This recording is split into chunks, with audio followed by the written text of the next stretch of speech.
Résultats d'entreprise, SPAC et innovation dans la revue de presse du jour. Bienvenue dans Planète Bourse.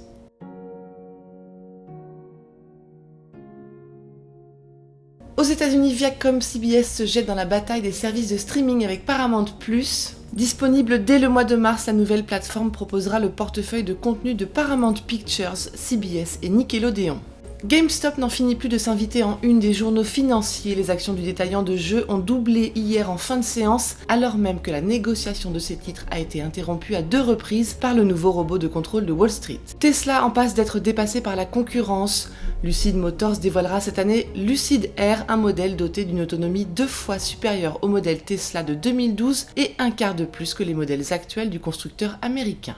Sans surprise, Nvidia voit l'avenir en rose. Les recettes du segment jeux sont en hausse de 67%, les ventes du segment data centers explosent de 97% et le chiffre d'affaires pour le trimestre en cours devrait gagner 71%. On apprend qu'Under Armour a coupé de moitié ses dépenses de sponsoring en 2020. Pandémie oblige, le fabricant d'équipements sportifs a largement abandonné le soutien aux équipes athlètes et universités au profit du développement de nouveaux équipements de pointe. Estée Lauder augmente sa participation dans DCM pour $1 milliard.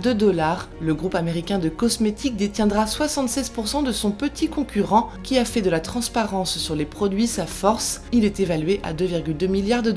Berkshire Grey, le fournisseur de services de robotique pour les entrepôts, veut entrer en bourse via un SPAC. Poussé par l'explosion du e-commerce, il serait évalué à $2,7 milliards. En Europe, l'envol des prix des matières premières offre à Anglo American sa meilleure performance semestrielle en 10 ans. Les mines de l'exploitant britannique tournent à plein régime. Il dévoile un EBITDA à $9,8 milliards.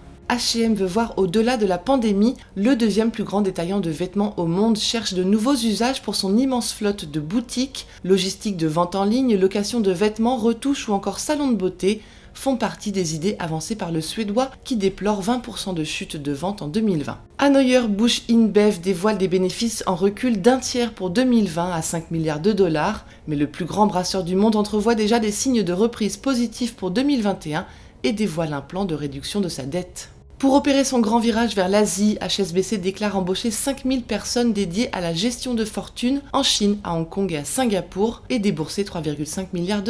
Et suite à l'annonce d'un imminent retour à la normale au Royaume-Uni, EasyJet a levé 1,2 milliard d'obligations à 7 ans. Sursouscrite, l'obligation a attiré 6 milliards de commandes. En Asie, la frénésie des SPAC gagne l'Inde. Renew Power, l'un des plus grands groupes indiens d'énergie renouvelable, va entrer au Nasdaq via un véhicule à chèque en blanc soutenu par BlackRock pour $8 milliards.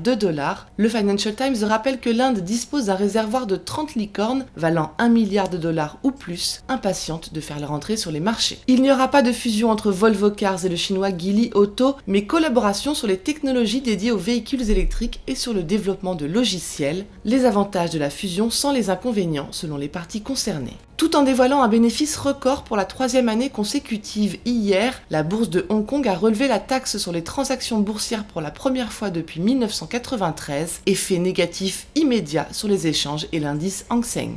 Standard Chartered, la banque britannique dédiée à l'Asie, renoue avec le versement de dividendes et le rachat d'actions, malgré $450 millions de pertes au dernier trimestre. L'Indonésie veut attirer sur son territoire les industries prioritaires à grands coûts d'avantages fiscaux et sociaux. Le nickel, les semi-conducteurs et les équipements télécoms sans fil sont notamment concernés. Toyota a inauguré mardi une mini-ville intelligente futuriste au Japon. Sur le site d'une ancienne usine, la cité sera, une fois terminée, une vitrine pour la conduite autonome, la mobilité individuelle et la livraison automatisée. C'est Foxconn qui a été choisi pour produire les véhicules électriques de la start-up américaine Fisker. 250 000 véhicules par an sortiront des usines du Taïwanais. Et enfin, 4e année de pertes consécutives pour Thai Airways avec un record à $4,7 milliards pour 2020 et un peu plus d'$1 milliard australien de pertes semestrielles pour Qantas. Voilà ce qu'il fallait lire aujourd'hui sur les unes du Monde. À demain.